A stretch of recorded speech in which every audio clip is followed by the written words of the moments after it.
Assalamualaikum warahmatullahi wabarakatuh. Bismillah, salatu wassalamu ala rasulillah nabiyyina Muhammadin wa alihi wa ashabihi ajma'in. Saudaraku, saudariku, rahimani wa rahimakumullahu jami'an.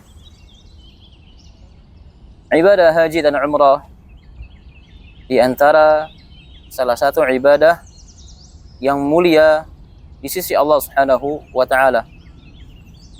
Dan ibadah haji dan umrah tersebut di antara salah satu wasilah untuk seorang hamba dalam rangka bertaqarrub, dalam rangka mendekatkan diri kepada Allah Subhanahu wa taala. Dan dengannya Allah Subhanahu wa taala akan mengangkat derajat hamba tersebut di hari kiamat. Nabi sallallahu alaihi wasallam menganjurkan kepada umat beliau dengan ucapan beliau dan dengan perbuatan beliau alaihi salatu wassalam.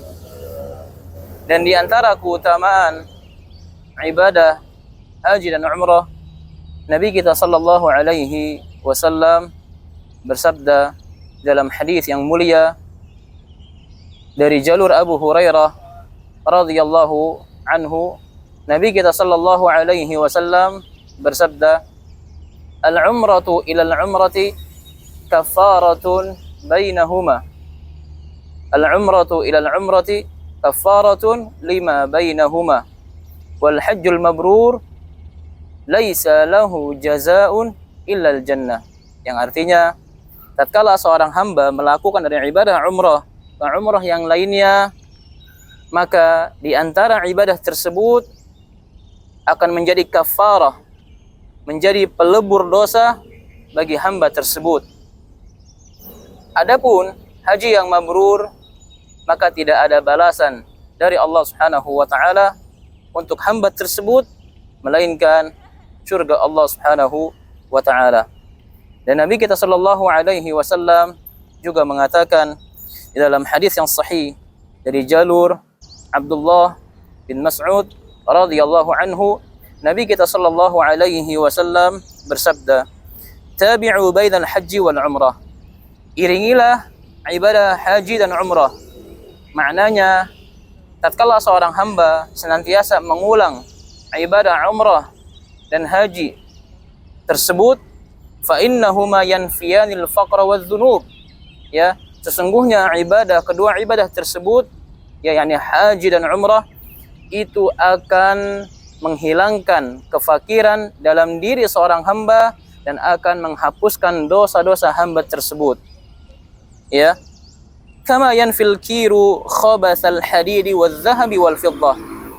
Ya, sebagaimana ya api itu menghilangkan karat yang terdapat pada besi, emas, dan perak. Nabi sallallahu alaihi wasallam melanjutkan sabda beliau, "Wa laisa lil hajjatil mabrurah thawabun illa al jannah." Dan tidak ada balasan atau ganjaran bagi haji yang mabrur dari Allah Subhanahu wa taala selain surga Allah Subhanahu wa taala.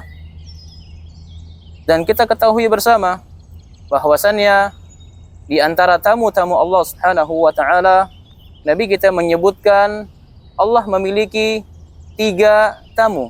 Allah memiliki 3 tamu.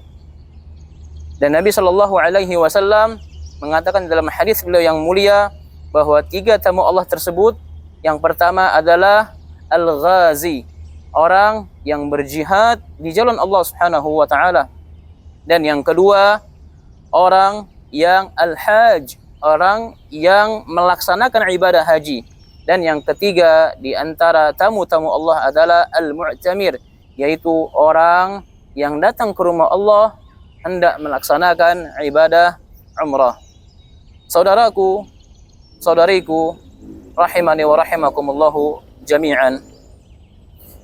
Terdapat sebuah keutamaan yang agung berkaitan akan kedua ibadah tersebut, yakni haji dan umrah.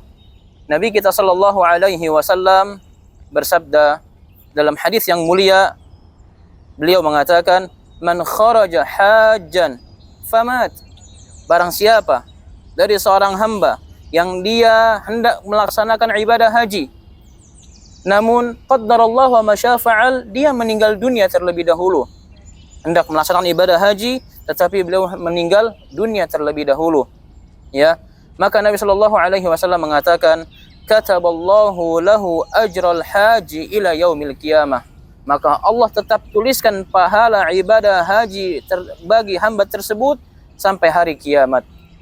Ya, wa man kharaja mu'tamiran, barang siapa dari seorang hamba yang dia keluar hendak melaksanakan ibadah umrah, dia udah siap untuk melaksanakan ibadah umrah, namun qaddarallahu ma syaa fa'al, ajalnya tiba, dia meninggal dunia.